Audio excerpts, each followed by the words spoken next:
Most people think a narcissist's greatest weapon is his rage, the screaming, the silent treatment, the moment he flipped everything around and somehow made it your fault. But that's not what does the real damage. His real weapon is what he does to your brain before you even realize something is wrong. The way he rewires how you think, how you trust yourself, how you see everything including him. And it happens so gradually you don't notice until you're already deep in it. You just know that somewhere along the way, a part of you got assigned full time to watching him, tracking his mood the moment he walks in the door, reading his tone in a 2-word text, scanning his face for something you can't name but have learned to fear. And you've gotten so good at it that you don't even notice anymore. It just feels like you. But the reality is, that's not you. That's what a narcissist does to your mind when they've had enough time to work with it, enough time to manipulate you and the situation. The reason why you need to understand this before you do anything else, before you try to heal, before you try to move on, before you try to figure out why you keep ending up back in the same place, is that leaving a narcissist doesn't fix it. Many people get out of the relationship and they wait to feel like themselves again. Instead, they feel worse, more confused, more reactive, less able to trust their own judgment than they did when they were still in the relationship. And that's when the cruelest thought arrives, quiet and completely convincing, that maybe he was right about me all along. Maybe I am the problem. Today I'm going to show you exactly why that happens, what's going on inside your brain when it does, and what it takes to get your mind back. I'm Mia Caruso, a certified REBT practitioner and narcissist relationship specialist. Before we get into it, make sure you like this video and subscribe to the channel so you always know when a new episode drops. We cover narcissism, betrayal, and marriage conflict every week, and this is a channel you're going to want to follow. Quick note before we start, narcissism exists on a spectrum. What I'm covering today applies to high-conflict, emotionally manipulative relationships. This isn't a diagnostic tool. It's a map for women who already know something went very wrong, but can't quite explain how they got here. Let's start with looking at how your brain works. Your brain has 2 modes, and he trained yours to live in the wrong one. Here's the simplest way I can put this. You have a thinking brain and a survival brain, and they don't operate at the same time. Your thinking brain is what lets you reason through a situation, recognize what you're feeling, trust your instincts, and make decisions that are yours. It's the part of you that has opinions, the part that knows what it wants, the part that can hold something uncomfortable and still work out what's true. When your thinking brain is online, you feel like yourself. You feel grounded. You feel like someone who can handle her own life. Your survival brain is something different entirely. It's faster, it's older, and it has one job to keep you safe when something feels dangerous. The moment your nervous system senses a threat, your survival brain takes over, and your thinking brain steps back. That's not a flaw in how you're built. That's exactly how you're supposed to work. In a real, dangerous situation, you don't want to be reasoning through your options. You want to react fast, and you want to get out. The problem is that your survival brain can't tell the difference between a physical threat and an emotional one. It can't tell the difference between a predator and a partner who keeps moving the goalposts. All it knows is that your nervous system keeps firing, and it keeps responding, and over time it starts treating your relationship as a permanent emergency that needs to be managed every single hour of every single day.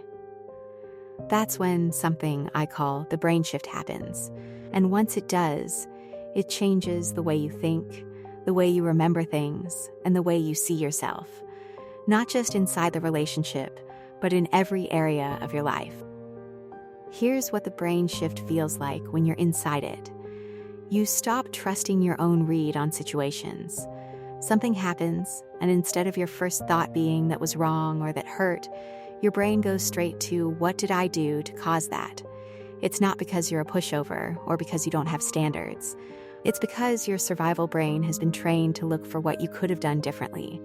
Because finding that answer felt safer than sitting with the alternative. You find yourself watching him constantly, even when nothing is wrong. You're tracking his tone, his expression, the mood he walks in with at the end of the day, the way he responds to a simple text. You're not doing this because you're anxious by nature. You're doing it because your nervous system learned very early in this relationship that his mood was information you needed, and that missing it had consequences you'd end up paying for one way or another. You replay conversations for hours after they're over, sometimes days later, and it's not because something's broken in you. It's because your survival brain is doing exactly what it was built to do. It's scanning the recording of what happened, looking for the thing you missed, the thing that would have prevented it, the thing that would make the whole situation feel manageable. That's what survival brains do. They look for patterns to keep you safe. The tragedy in this situation is that there's no pattern to find, because the chaos wasn't accidental. It was the point. And through all of it, your own inner world goes quiet. Your own feelings, your own instincts, your own sense of what's true. They don't disappear, but they get pushed so far to the back that you can't reach them anymore. All of your attention is taken up by him. Reading him, managing him, trying to stay one step ahead of whatever is coming next. You become an expert in his moods and a stranger to your own. This is what I call the narcissist smokescreen. And it's worth understanding that the smokescreen isn't the dramatic moments, the blowups, the cruelty, the accusations you can point to. Those are almost easier to deal with because at least you can see them clearly. The smokescreen is the accumulation of everything quieter than that. It's 100 small redirections over months or years that slowly move your attention away from yourself and onto him, until that reorientation is so complete that it doesn't feel like something that was done to you. It just feels like how your brain works now. It just feels like who you are. Now here's the part that blindsides most women, and the part I want you to really hold on to. Let's say the woman gets out, or he leaves, and she waits. She expects that with enough distance, enough time, enough space from him, she'll start to feel like herself again, that the fog will lift, the confusion will clear, she'll be able to think straight and trust herself and make decisions without everything feeling so hard. Instead, she feels worse than she did when she was still in it, more reactive to small things, more untrusting of her own judgment, less capable of making a simple decision without second guessing it 3 times over. And the silence that's supposed to feel like relief feels like something has been taken away, even though what's been taken away was making her miserable. And that's when the negative thoughts come in. Quiet, persistent, and almost impossible to argue with. Maybe he was right. Maybe I really am too sensitive. Maybe I'm the one who can't handle things. Maybe I can't function without him.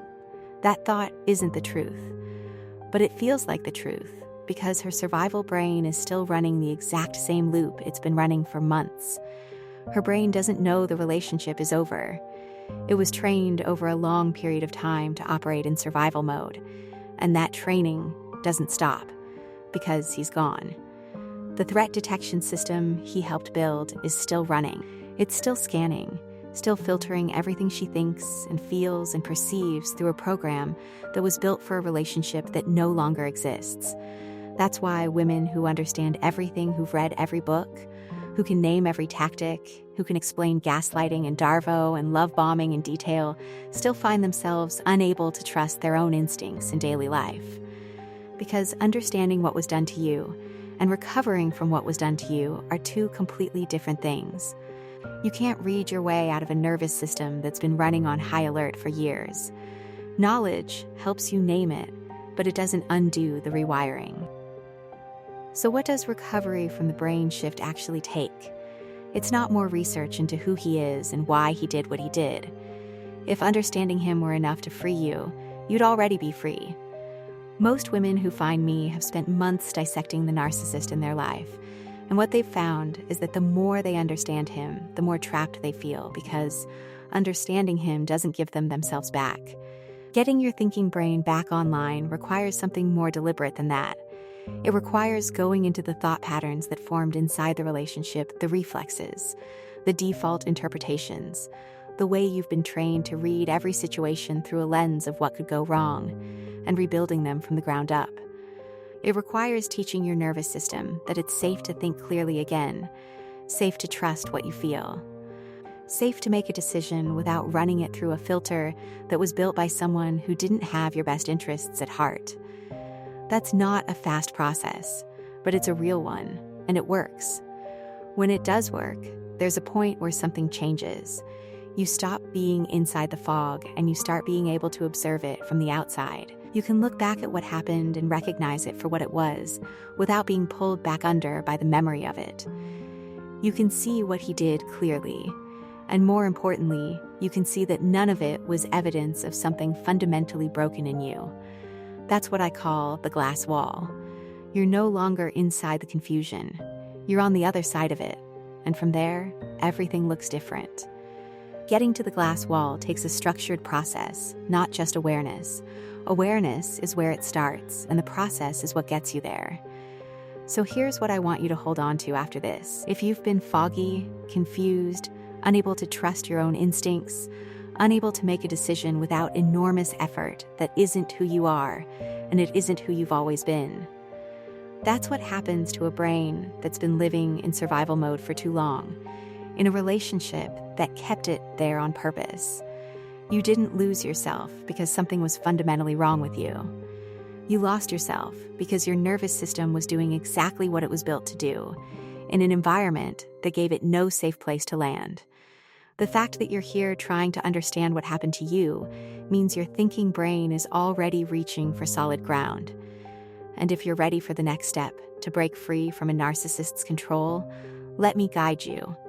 I created the 21-day Narcissist Self-Defense Method for women who want to release themselves from the toxic cycles and get their mind back. Just hit the link in the description to check it out. Thanks for watching, and I'll see you next time.